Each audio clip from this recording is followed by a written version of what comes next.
Bonjour Monsieur Gattard. Bonjour. Pas de cochonnerie pour commencer, hein. Aucune.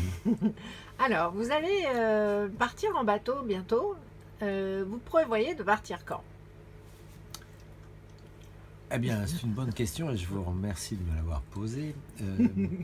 Nous allons partir le 14 avril 2023. Et pour Le 13 avril, on va faire la fête. Et le 14 avril, on va faire la fête aussi, mais en bateau. Et donc, ce sera une première fête à terre, une deuxième fête en mer. Et ces fêtes sont pour quelle occasion? Alors, mon anniversaire des 60 ans pour la première fête et l'anniversaire de ma co-skippeuse le lendemain en mer pour ses 54 ans. Bien, vous avez retenu son âge. Vous avez gagné un bon point. Elle est née en 69, c'était pas très difficile. Alors, pourquoi voulez-vous partir en bateau? Quelles sont les raisons Alors, parce que l'avion, ça pollue. Non, non, je ne vous demande pas ça, moi.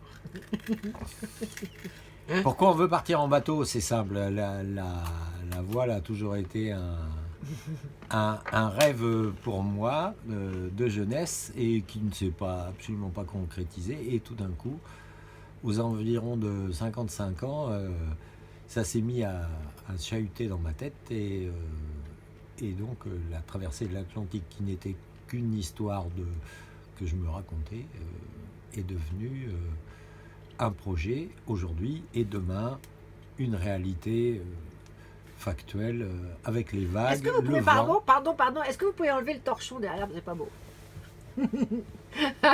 Parce que ça doit être un film international après, hein. Bien sûr, j'en suis bien conscient. Donc faites attention à vos paroles. Alors, n'est-ce pas? Donc, vous avez toujours voulu faire du bateau et vous aviez toujours comme projet de faire la transatlantique. Oui. Alors, c'est pourquoi vous voulez faire une transatlantique en fait? Aucune idée.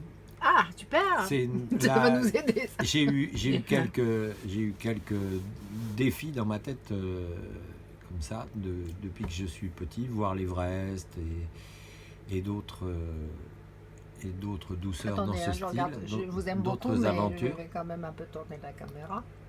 Ah, je vous écoute, hein. Je vous écoute. Je photographie le bordel, en fait. Excusez-nous, on n'a pas rangé avant. Et voilà, et la star est de nouveau parmi nous.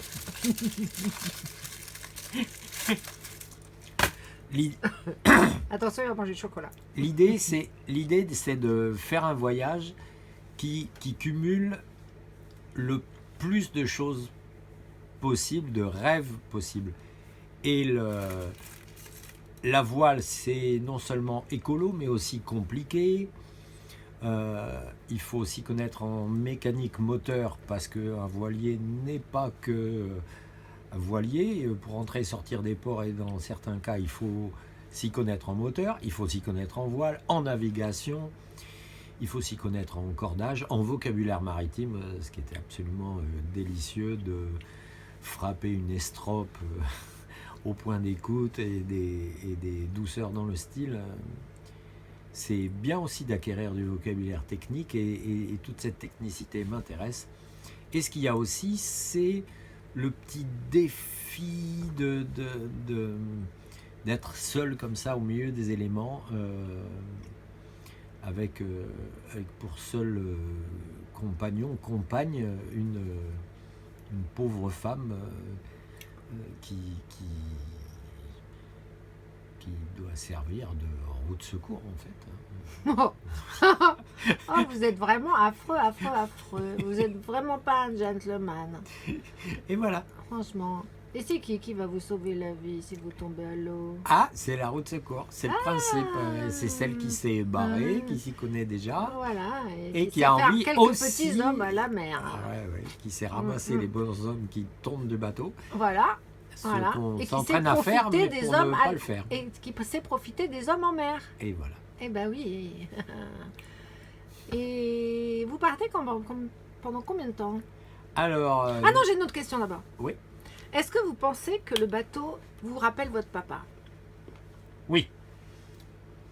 Parce que vous n'avez pas parlé de ça. Le voilier me rappelle mon père parce que tout ce qui concerne le voilier ressemble étrangement à tout ce qui concerne l'avion. Je fais presque pas de différence entre un bateau et un avion. C'est les mêmes forces qui s'appliquent. C'est de la mécanique des fluides, de la puissance qu'on prend dans les éléments. Par exemple, le vent, la houle, ça correspond à des phénomènes qui nous entourent et qu'on essaye le mieux possible de maîtriser dans la limite du possible. Voilà. Et ça m'intéresse beaucoup. Et est-ce que vous pensez que pendant votre traversée, vous allez pouvoir laisser passer le temps? Alors, j'ai espoir qu'au bout du 12 ou 13e jour, je relâche mes neurones et je puisse ne rien faire. Oui. J'ai l'impression qu'il faut être au milieu de l'Atlantique. Rien faire, qu'est-ce que ça veut dire pour vous, rien faire? Surveiller la marche du bateau, faire à manger, faire un petit brin de toilette, dormir quand on peut, quand on a l'occasion, et rien d'autre. Et donc pour vous, en fait, vivre normalement, c'est rien faire. Oui, c'est ça. C'est le retour à l'état de nature. C'est Robinson Crusoe sur son île. Oui. Avec vendredi. Sauf que là, il y a quand même. Il faut écrire vendredi la cuisine, avec un l'électricité, tout. C'est pas l'homme dans la forêt tout seul, quoi. Non. C'est ça qui est très difficile aussi. Il faut maîtriser tout ce qui est énergétique. Et est-ce que vous croyez que vous allez pouvoir prendre le temps de rêvasser? Alors, rien faire. Rêvasser, je n'ai pas parlé de rien faire. Rien faire à partir du 12e jour. De rêver. Et rêvasser à partir du 17e. Et on arrivera le 21e, donc 2 jours avant le 19e, il va falloir commencer à penser à l'arrivée. Autrement dit, je rêvasserai 2 jours. D'accord. Et donc, vous ne comptez pas rêvasser. C'est un peu pour moi que je pose ces questions aussi. Hein. Vous ne comptez pas rêvasser du départ à l'arrivée avant la traversée. C'est-à-dire de mi-avril à décembre, vous n'allez pas rêvasser. On rêvassera dans le bateau, mais pas en navigation. On n'aura pas le temps en navigation. À part les navigations au long cours, on est ah oui, mais moi je parle pas des navigations. Je parle de la vie que vous allez avoir, du rythme de vie, de vos préoccupations, de ralentir, puisque vous prônez quand même pour les gens qui viennent aux bulles. Vous leur dites ralentissez. Oui,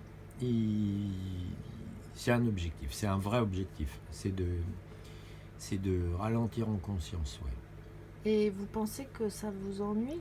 Ça va vous ennuyer? Je pense que, comme pour tout le reste, c'est un entraînement. Il faut essayer, en tout cas. Il faut essayer. Et quel sera le bénéfice de ralentir? Aucun. D'accord. Donc aucun. Vous pourriez faire tout à fond. Oui. Et on a la satisfaction d'avoir fait plus à la fin, mais jamais d'avoir ralenti. Le fait de ralentir, enfin ralentir, c'est pour voir comment ça fait de ralentir. Et une fois qu'on a ralenti, alors on sait. Mais aujourd'hui, j'en ai aucune idée. Je le saurai quand j'aurai ralenti. Quel est le bénéfice? Mais aujourd'hui, j'en ai fichtrement aucune idée. Vous ne savez pas? Non. Je sais que c'est bien. Qu'est-ce que je pourrais vous poser d'autre comme question? Alors, vous pensez que ça va être facile de ne pas travailler? Oui. D'accord. Est-ce que vous avez peur? Généralement, non. Oui, mais là, est-ce que vous avez peur? Peur généralement. J'aurais peur. Là, est-ce que vous avez peur?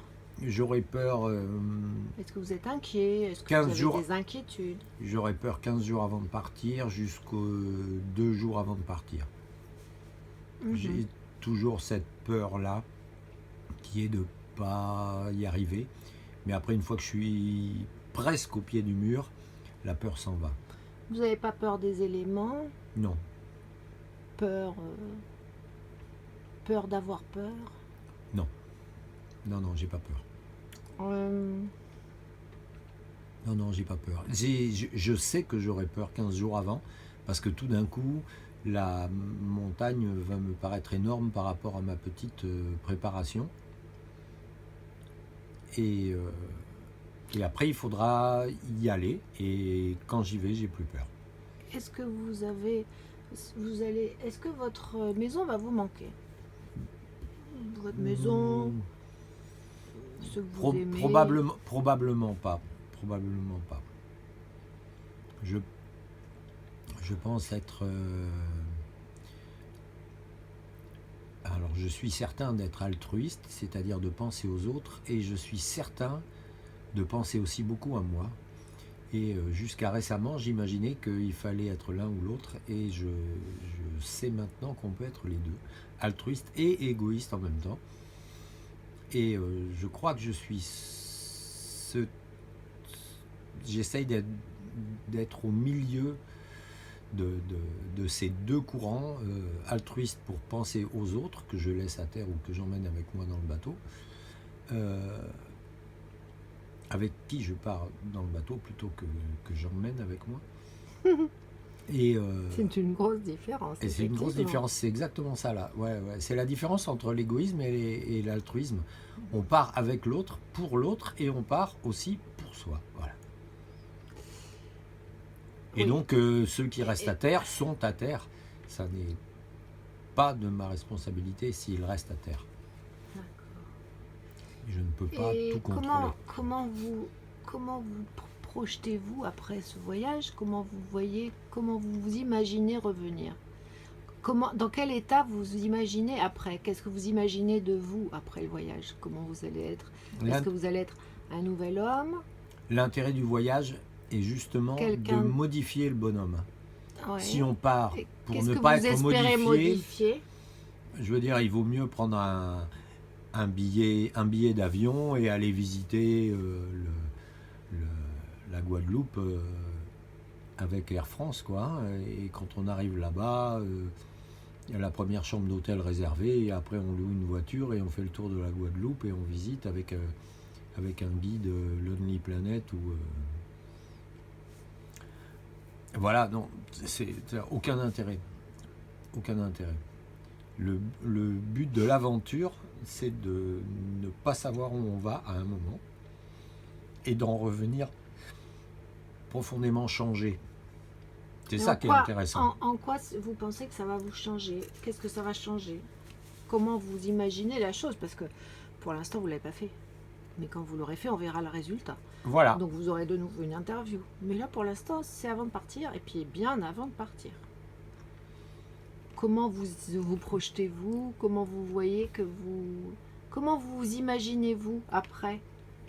Qu'est-ce qui aurait changé? Qu'est-ce qui aurait... Alors on aura vieilli dans le bon sens du terme. Par exemple, quand je travaille à fabriquer la maison de Hobbit, j'étais en train de poncer une planche l'autre jour pour un banc sur lequel on va s'asseoir, et je me disais jusqu'où il faut que tu ponces. Est-ce qu'il faut que ce soit complètement lisse, ou est-ce qu'il faut qu'on voit encore tout ce qu'est le bois? Non seulement le bois, c'est du chêne, il a une certaine épaisseur, mais il a aussi, et on voit les coups de scie, il a aussi un travail. Donc il y a le travail de la nature pour faire pousser le chêne, et il y a le travail du gars qui l'a coupé, qui l'a scié avec sa tronçonneuse, et celui qui l'a scié de long, qui en a fait des planches, et celui qui l'a poncé, et celui qui pose le petit coussin dessus pour que ça devienne un banc. Et j'ai envie que quand on regarde ce banc-là, on voit toute cette histoire. Moi, quand je pars en voyage, j'ai envie que, à mon retour, je sois capable, quand je me regarde dans la glace, de voir qui j'étais avant, qui j'étais pendant le voyage, l'aventurier pendant le voyage, et ce que je suis devenu. Ça ne m'intéresse pas, comme la planche, d'enlever toutes les traces qu'il y a sur la planche et qu'elles soient parfaitement lisses. Ce que je veux, ce que je revendique pour la planche, je sais que ça va se voir sur moi. J'aurai vieilli, et vieilli ne veut pas dire être moins bon, mais ça veut dire il y a une histoire derrière moi, il y a une histoire en moi, et cette histoire, je vais la vivre. Et donc, pour qu'elle soit une histoire, il faut qu'à un moment, ça soit une aventure, comme aujourd'hui, c'est un rêve. On passe du rêve à l'aventure, puis à l'histoire. Et qu'est-ce que vous pensez capter de l'univers en faisant ça? La lumière, Et de l'infrarouge à l'ultraviolet. comment vous pensez vivre, vous, en tant que petit humain au milieu de cette planète? Alors, on a beaucoup de chance, quoi. Sur un bateau. On a une énorme chance de vivre au début du 21e siècle. En tant qu'Européens, c'est... Enfin, quand j'entends des gens qui ont d'énormes besoins, en plus de ceux que la vie leur offre aujourd'hui dans le monde dans lequel on est, je me dis, mais qu'est-ce qu'ils veulent en plus, quoi. Moi, ce que je veux, c'est juste utiliser le moins possible de ressources pour ne pas être justement trop égoïste, mais en même temps pour vivre une vie, pour moi, qui soit la plus riche possible. Le moyen, c'est le voilier. Et pourquoi avez-vous voulu Oui, j'ai compris. avez-vous voulu partir avec cette femme? Pourquoi pas quelqu'un d'autre? Parce que cette femme fait partie de l'aventure. Depuis le début, pour des raisons de voile et pour des raisons de vie commune. Et parce que quand on s'est connus en 2013, donc il y a 8 ans de ça, j'avais déjà évoqué ce projet alors qu'elle avait déjà un bateau et moi je n'avais encore qu'une idée, c'était même pas un rêve, c'était juste une idée. Et je crois que ce projet est venu dans sa tête en même temps que la mienne. Petit à petit, on est passé de l'idée à un vague projet, puis tout d'un coup à une nécessité pour se sortir du monde un peu délirant dans lequel on est, de travail fou et de burn-out et de choses comme ça.